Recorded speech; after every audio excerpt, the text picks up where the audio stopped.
over the course of this first season, I just wonder what kind of journey you think Sarah's been on, from where you start at the beginning of the season to where you end.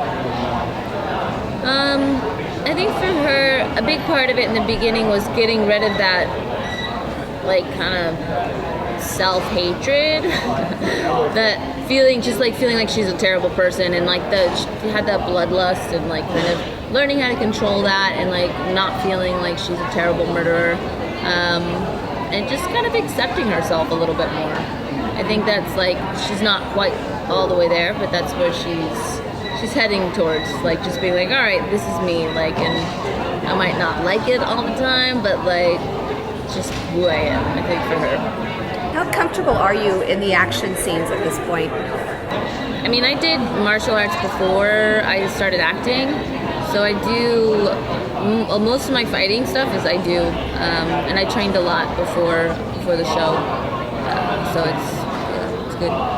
Has it been a seamless transition to go from Arrow to this show? It was difficult in the beginning because, like, I also didn't understand. You didn't know what the show was going to be yet.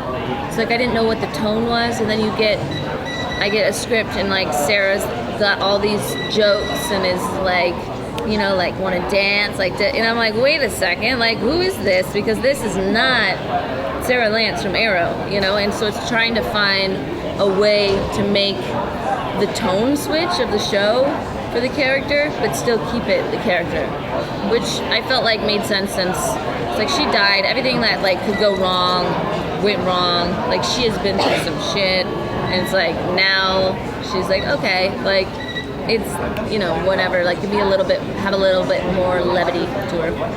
With so many cast members in the show, as an actress, do you find that it allows you to sort of tap into different parts of yourself by interacting with different actors, and sort of that exchange between the two? Yeah, because for each person you kind of play a different role. With Kendra, Sarah's very much like a mentor too, and so that makes her in that more position of being, I don't know, like taking care of somebody else and not just like being that lone wolf. And I think, she has a lot of fun with Snart, so that like brings out that side. And it's hard with so many characters. Like there's characters I still have not had scenes with, like Brandon's character. Ray Palmer and Sarah, I don't think I've ever had a scene together, just the two of them. And it's like, or with Jax, Sarah and Jax, like because it's so hard, there's so many stories and things to go, which is why I'm glad we have a second season, so we can like explore that more. Have they told you anything at all about what's happening in the second season? Given you a heads up at all? No, we know nothing, actually. Literally nothing. Hopefully, we don't even know how many episodes we're doing. We're all hoping 16 again. That's like a good number. Rather than 22, right? Are there going to be any other complications from your resurrection? Is that going to play back into anything? I don't think so. Maybe Arrow-wise, I'm hoping like that we'll do some good crossover stuff. Have you guys talked about crossover stuff at all? It's hard because like the time has to make sense. Like, and if I'm not there, if I'm on Arrow, it's like, why are you not in space with your, Right. So crossovers are difficult. But I guess maybe they could do that. Like, I'll just be like, I'm going to Star City, and then like be on Arrow for a couple episodes and like be off of that, Right. Or, like the Flash can kind of move through time a little bit. Yeah. I want, where's Mark? I want to do Birds of Prey, Earth 2. Wouldn't that be cool? Have you guys, be like, so we're hearing this like great rumor.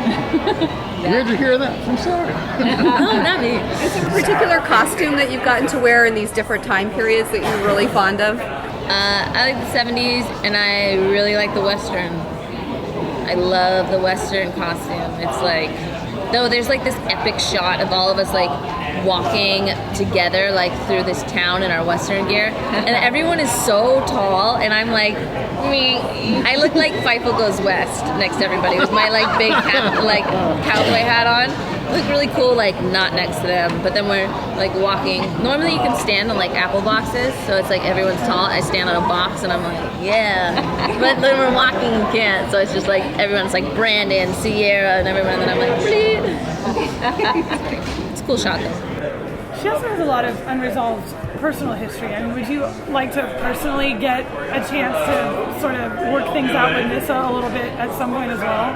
Yeah, I think that may be something we see a little bit in. It's the hard part, I think, with our show is that because there's so many characters and we all have so much going on, you don't have time to dive into everything. So hopefully next season we'll get to go into it some more. Yeah. What's been the most challenging thing for you? I know that's a pretty cliche question, right? Because a show like this that's going through time and space, and action and laughs, and the toughest thing. Shooting in Vancouver. So that's Not because it's a bad city, like it's a beautiful city, but just being away from all of my friends, my family, my house, like however many months out of the year, that's hard. But like the actually filming, we have a lot of fun, and that part's cool. It's just the being away is hard. Thanks, everyone. Bye guys. so much.